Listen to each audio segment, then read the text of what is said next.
Good day mga bayang karista. Ito na naman po ang inyong lingkod na si Jigs na magbibigay sa inyo ng giya ngayong araw na linggo.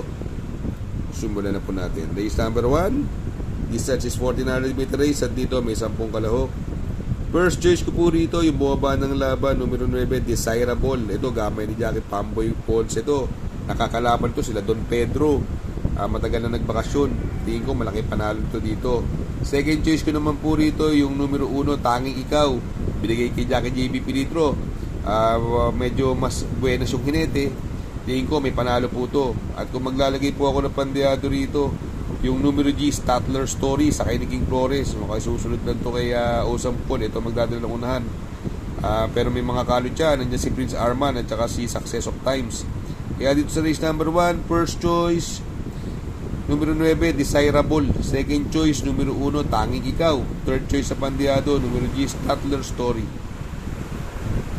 Sa race number 2, the 2026 Pilracom 4-year-old sprint stakes race. Distance is 1,000 meters, may 5 kalahok. First choice ko po, numero 2, King James. Binigay na kay Jeffrey Sarate. Nako, siguradong wala nang pauunahin ito. Second choice ko naman po, yung galing sa panalong numero 4, Worshipful Master sa kay Uno Hernandez. Kaya sa race number 2, first choice, numero 2, King James. Second choice, numero 4, Worshipful Master. Sa race number 3, another 1400 meter race. At dito may 12 kalahok. At dito tingin ko anybody's race. Ang dami may panalo rito. Pero yung sa mga mabababa sa laban, tulad ni Hey Jojo, Church Dakasin, may mga panalo.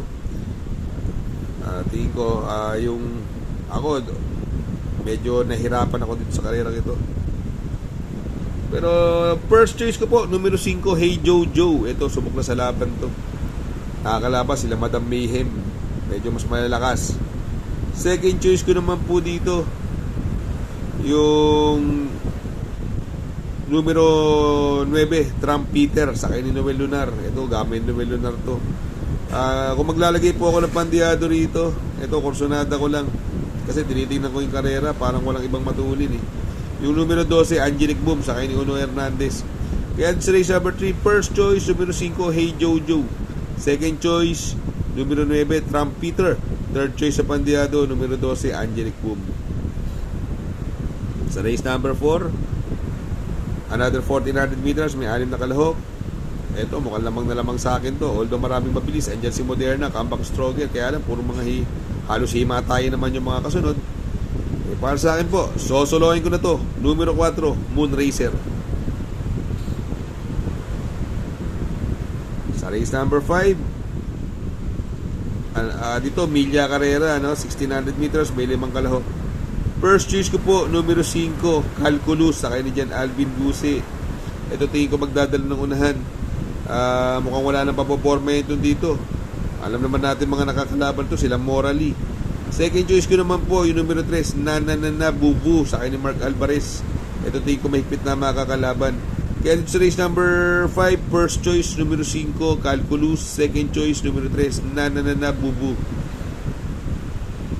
Sa race number 6, distance is 1400 meter race at dito may 11 kalahok.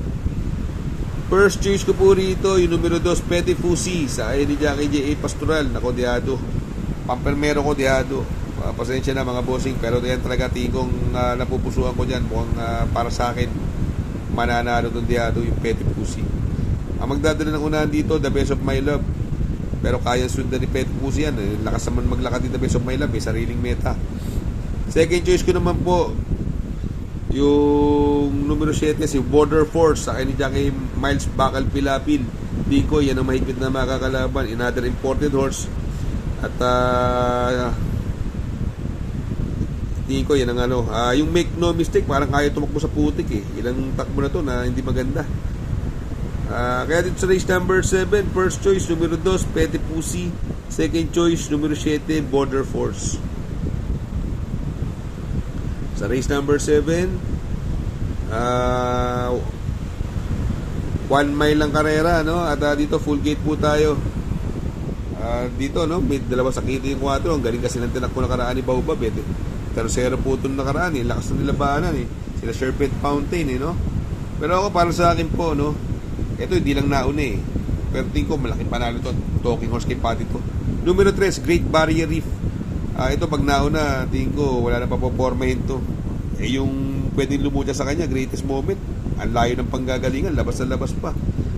Makakabulan to. Makabulan po ng mga 2 kwartos siya si Great Barrier Reef. Tingin ko matibay na yan sa unahan. Second choice ko na rin po yung galing sa segundo numero 4, Baobab. Ito galing kay Jerry Ocampo. Malakas sila Labanan, sila Ace of Diamonds nga, tulad na sabi ko, sila Serpent Fountain.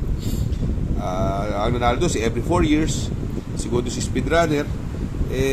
Tingin ko siya po may na makakalaban.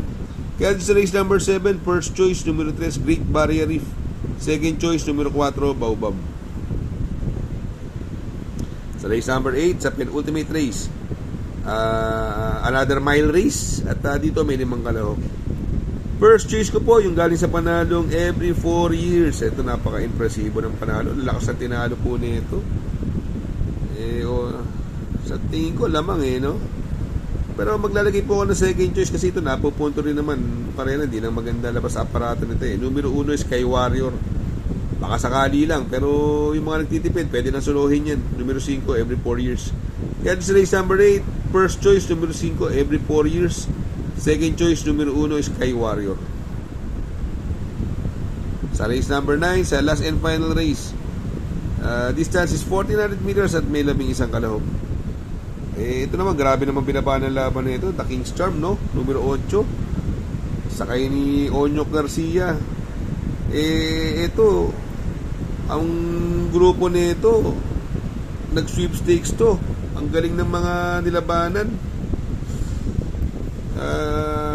Tingin ko sobrang lamang nito. Sobrang baba naman ng grupo nitong pinagbagsakan niya. Para sa akin po, itong race number 9, no? So, suluhin ko na po yan. Numero 8, The King's Charm.